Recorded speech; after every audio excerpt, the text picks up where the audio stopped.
Salut tout le monde. L'idée là, c'est de se prendre quelques secondes pour analyser un petit peu deux finales de l'Indoor de Tour.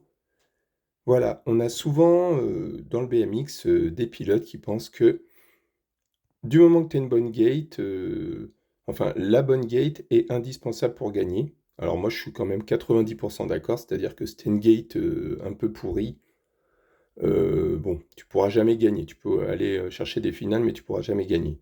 Par contre, c'est pas parce que tu es premier en bout de première que tu gagnes forcément.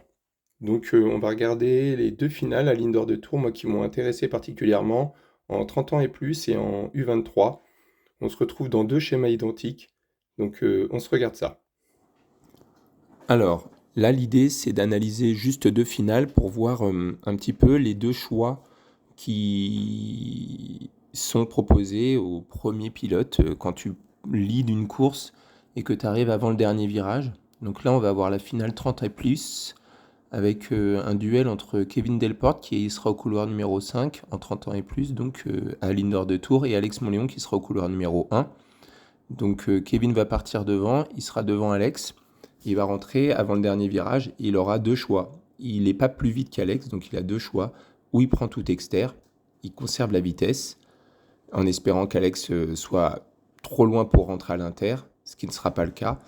Ou il rentre à l'inter, mais en risquant de se faire sauter clairement en dernière ligne, parce qu'il aura moins de vitesse. Donc voilà. Alors après, le choix aussi pour le deuxième, il y a deux choix. C'est où j'essaie de conserver la vitesse, je rentre pas en espérant doubler en dernière ligne, mais ce qui est peu probable sur un indoor, comme celui-ci. Ou bien je rentre inter, comme le fait Alex. Bon là, il avait un peu de marge au final, donc parce qu'on voit clairement il passe carrément tout le vélo. Mais bon, d'ailleurs, là, le troisième a failli revenir. Et bah, en fait, on peut se retrouver souvent dans ce cas de figure, surtout avec des indoors. Là, on a Mika Guitar qui est au couloir numéro 1 et Mathis Louet au couloir numéro 2. Là, c'est Mika qui va faire le all shot. D'ailleurs, Mathis s'en sort très bien dans le premier virage. Il va se retrouver dans la même situation que Kevin. Donc ça, on l'a eu deux fois quand même à l'indoor. Là, Mathis est un peu plus loin. Mika a pourtant de la marge. Il fait pas des mauvais passages. Il aurait peut-être dû faire un manuel au bout de deux, mais bon, voilà. Mais là, on voit que Mathis rentre dedans. Et là, Mika, il va tout externe. Et voilà, et là il se fait manger, mais en même temps, s'il rentrait inter, Matisse, clairement avec la vitesse, l'aurait sauté. Donc vous auriez fait quoi à leur place? Bon, voilà, je sais pas ce que vous en pensez, vous pouvez mettre dans les commentaires quel type de pilote vous êtes. Moi, clairement, là, dans les deux situations, on voit deux pilotes qui veulent vraiment aller chercher la gagne. Et puis les deux premiers qui sont clairement aussi là pour la gagne. C'était tout ou rien. Pour moi, les deux premiers, les mecs qui sont premiers à chaque fois, s'ils veulent juste assurer au moins un podium, ils rentrent un peu plus inter dans le virage, quitte à ressortir moins vite. Mais c'est pas forcément un choix de winner. Et puis bah, les deux deuxièmes, là, pareil, ils veulent pas assurer, en fait, ils veulent aller chercher la win.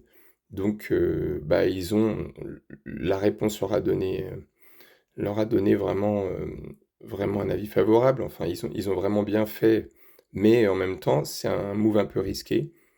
Voilà, en plus, ils se connaissent tous, hein, les pilotes. Donc il y en a, ouais, ça se fait pas sur tel pilote, mais honnêtement, au BMX, on se connaît tous. Donc si on commence à plus tenter des virages sur les gars qu'on connaît, bah, au bout d'un moment, on n'y va jamais, quoi. Voilà, moi perso, les 2 moves, je les ai trouvés intéressants.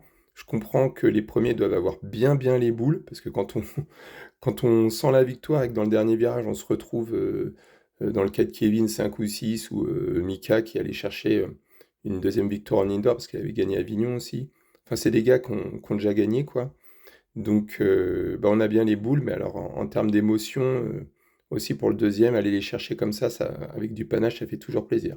Donc voilà, bah, mettez un petit com euh, pour donner votre avis. Est-ce que pour vous, c'est un move qui se fait pas? Pour moi, ça se fait 100%, même si franchement, quand t'es un et que tu te fais bouffer comme ça, t'as grave les boules.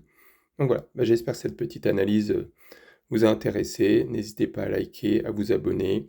Et puis, je pense que tout le monde peut se faire des petites analyses comme ça. Le but, c'est d'avancer un petit peu pour nos petits jeunes aussi, parce qu'il n'y a pas beaucoup de réflexion.